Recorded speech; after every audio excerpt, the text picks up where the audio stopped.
शींहुं ऐं कूओ। कुछ वक्त पहिरियों जी ॻाल्हि आहे। हिकु शींहुं हुयो जेको जंगल ते राॼ कंदो हो। हिकु ॾींहुं खाधो खाइण खां पोइ हू हिकु वण हेठां सुम्ही पियो। हिकु नंढे कूए हुन खे ॾिठो ऐं सोचई त हिन सां रांदि करण में मज़ो ईंदो। हू निंड में सुम्हियल शींहं जे मथां हेठि मथे डुकण लॻो।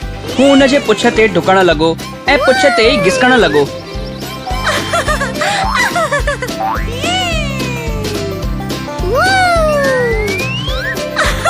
शींहुं रण करे गुस्से में उथियो। हुन पंहिंजे नोकदार हथनि सां कूए खे पकड़ियो। कूओ घणो फतकियो पर भॼी न सघियो। शींहुं हुन खे खाइण लाइ पंहिंजा वॾा ॾंद कढिया। कूओ घणो ॾकी वियो हो। ओ राजा, मां घणो ॾकी वियो आहियां। महिरबानी करे मूंखे न खाओ।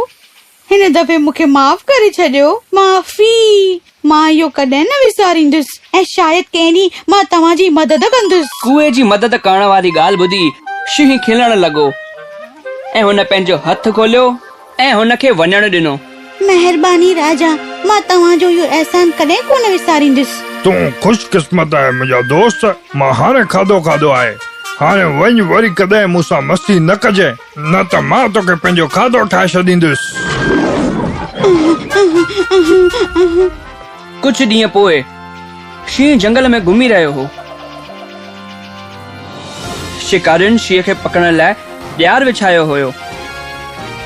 शिकारी वण पुठियां लिकी पिया हुआ इंतज़ार में त शींहुं ॾियार जे पासे में अचे। जीअं ई हू आयो, शिकारियुनि नोड़ी छिकी ऐं ॾियार में हुन खे पकड़े छॾियो। शींहुं ज़ोर सां गरजण ऐं भॼण जी कोशिश कई, पर शिकारियुनि ॾियार खे मज़बूतीअ सां झलियो हो।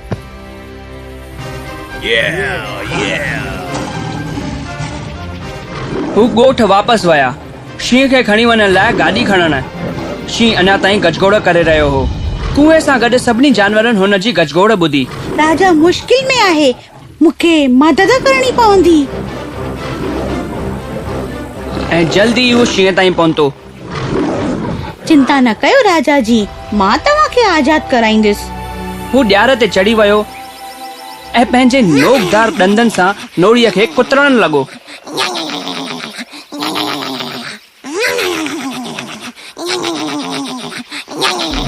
आख़िर में हुन शींहं खे ॾियार मां आज़ाद करायो।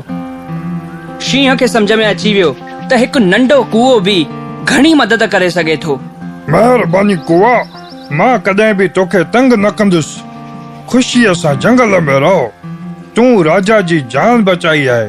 हाणे तूं हिन जंगल जो राजकुमार आहीं। राजकुमार। महिरबानी राजा जी, तव्हां सां जल्दी ई मिलंदुसि। अरे, तूं काॾे थो वञी? छा तूं मूं ते खेॾण नथो चईं ऐं मुंहिंजे पुछ ते घिसकण?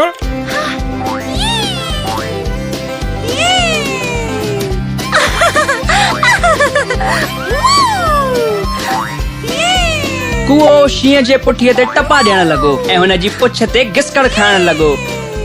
कुछ वक्त खां पोइ शिकारी शींहं खे खणी वञण लाइ वॾी गाॾी खणी आया। शींहं ऐं कूए उन्हनि खे ॾिठो ऐं उन्हनि तरफ़ भॼण लॻा। उन्हनि खे ॾिसी शिकारी ॾकी विया ऐं हू ॻोठ तरफ़ वापसि भॼी विया।